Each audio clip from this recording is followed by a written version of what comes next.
Hello, everybody, and welcome to the very last episode of 2.5 Dimensional Seduction. Happy weekend, everybody. Here's the thing. For this weekend, it's been told that season 2 of 2.5 Dimensional Seduction is getting a second season. Thank God.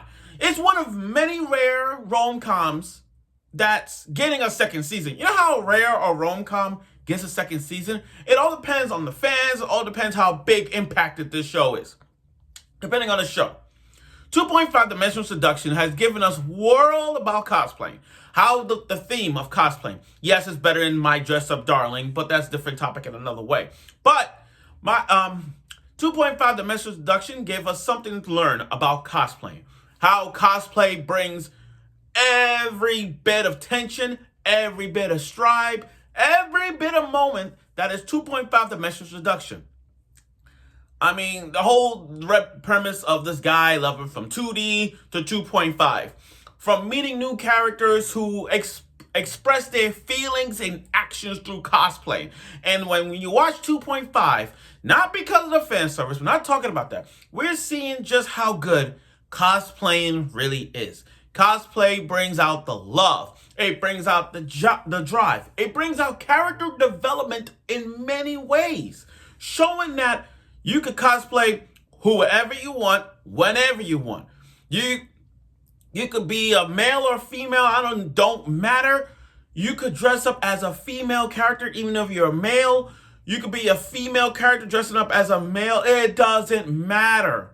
It doesn't matter. Cosplay is who you are, what you respect, who you represent, share your glorious love for the show.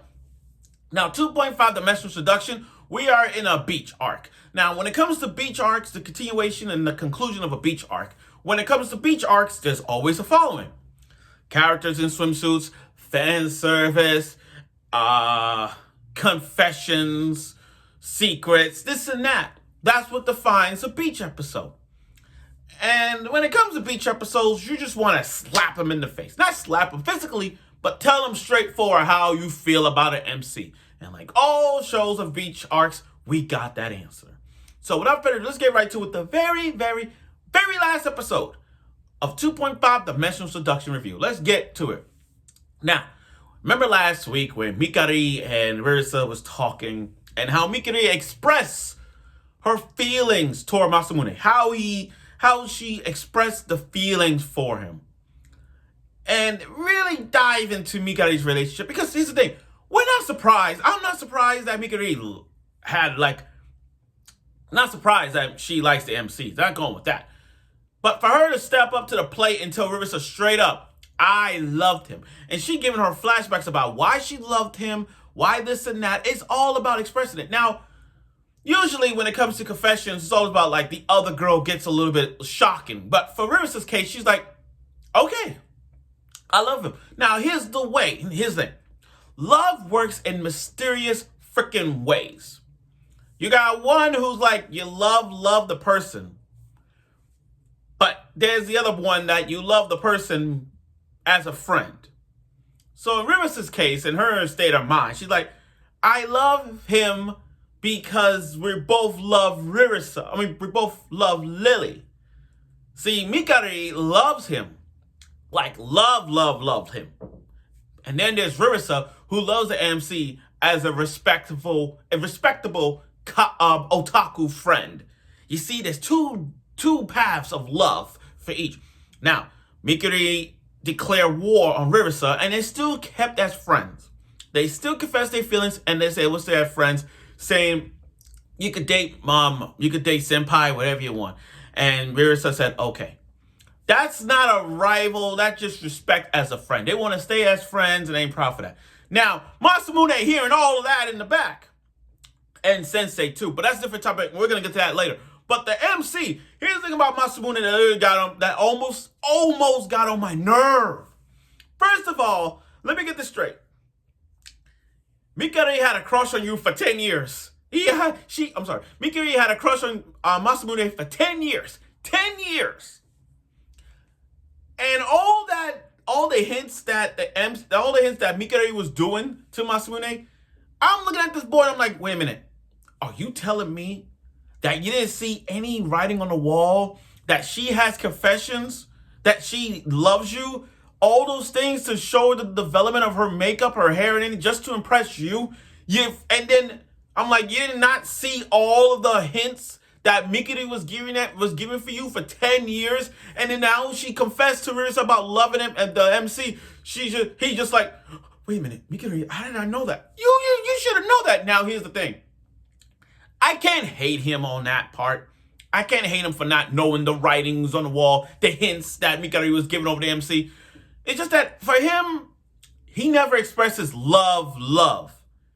Like, he expressed love to 2D girls, but he never expressed love to 3D girls. You see the difference right there? He never expressed love, like feelings towards a 3D girl. Like, this is why he don't trust women. This is why he don't trust women. Because we seen his backstory where he confessed and his mother left him. He don't trust any woman. And I don't blame him for that. I don't blame him. I don't. But with Mikari's defense, this is the time for him to realize, I gotta love 3D girls. I gotta love 3D girls. You may love 2Ds on the side, but it's like there's a difference between fiction and real. And he needs to see the difference between real and fiction. That's the thing. It's like us. We otakus, we love our 2D waifus. We all love our waifus.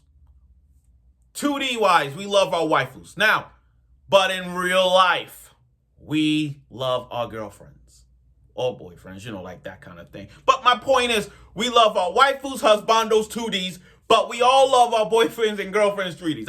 That's all Masamune need to realize. But he hasn't thought about that. They click in his head like, Mikiri has a crush on me? I didn't realize that. And then Sensei heard it. Now, Sensei's advice on love, bringing out the Yuri-ness. I mean, yeah, we finally got Yuri in this one. Finally, some Yuri between her and her friend, which we already know the shipping's already decided with those two, but we already got that out the way. We already know that.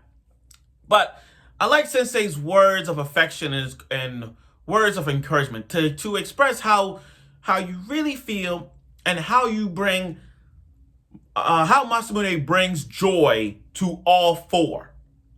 To all four, giving that love about cosplaying and showing how love works in pathways, like you could love 2D girls, but also 3D girls. The difference is 2D girls last forever. In Sensei's words, is like this. 2D girls, waifus, husbandos, they last forever in your hearts. Mind, body, spirit, soul, your 2D girls are your life. But as you get older and more wiser, even for Masamune, even if you're an otaku, you have to realize you may love 2D girls, but the 3D girls have different emotions. The 3D girls have emotions, and you gotta see that. You gotta feel. You have to feel what they're feeling as a 3D person. Yeah, you look at a 2D girl and then they're not gonna hurt your soul. They're not gonna break your hearts. They're not going to dump you in real life, But a 3D girl is more like, they will be there for you if you trust them. And yes, Masamune went through so many times in the past with his mother and a girl that he kind of crushed. I get it. But his development has risen since the first episode from loving 2D, and then go back to 3 episodes later, he loved 2.5 when he said 2.5 ain't that bad. So his ways of loving 3D girls is getting there. It's on the rise. The way he was crying, he now knows how he feels and how he let Mikari down or whatnot. So now we get to the Arya ship. Okay, let me say this. All you Arya shippers out there, I cannot hate you guys.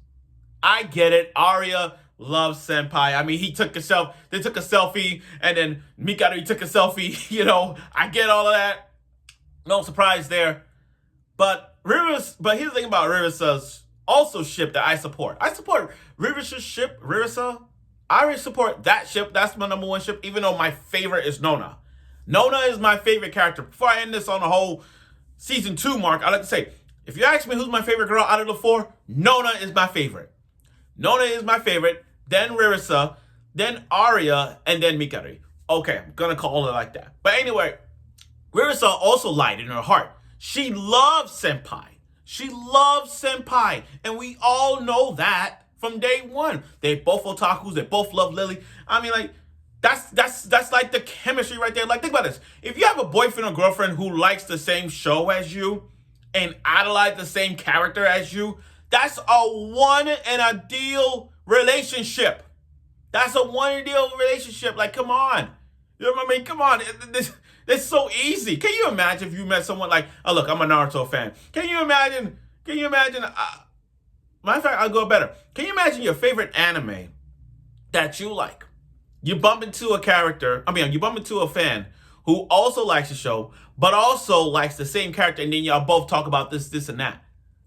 And I mean, that's in Comic-Con Anime NYC. But with Ririsa and Masamune, it's like they're us. Masamune and Ririsa are like us, otaku couples. But I rest my case. Anyway, Ririsa put off the biggest Lily cosplay performance of a photo ever. And that was that. And then the ending.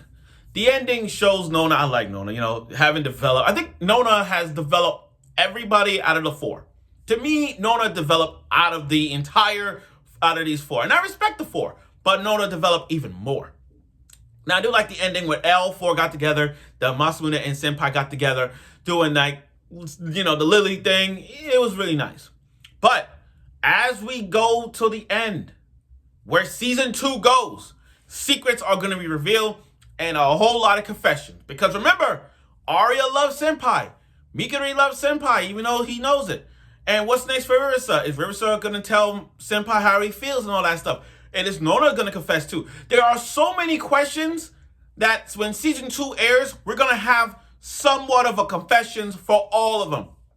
Like friends may break, cosplay groups might dissolve, Ririsa Masamune might close the club. Wherever the future holds for season 2, I'm looking forward to it.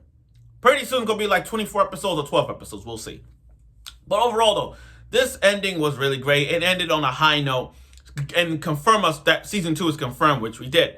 So I'm happy that season 2 is coming, and I look forward for this show as many others. But again, this show is better than My Just Sub Darling, and this show teaches you the ways of cosplaying and how cosplay brings everybody, otakus, and all of them together as one.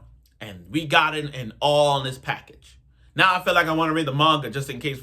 I should read the manga. I should. But that's how I stayed. So thank you for watching my review of 2.5 Dimensional Seduction. I look forward for season 2, and I'm pretty sure everybody will when we see confessions, betrayal, or whatnot. But when it comes to rom-coms, there's always a twist. Stay tuned.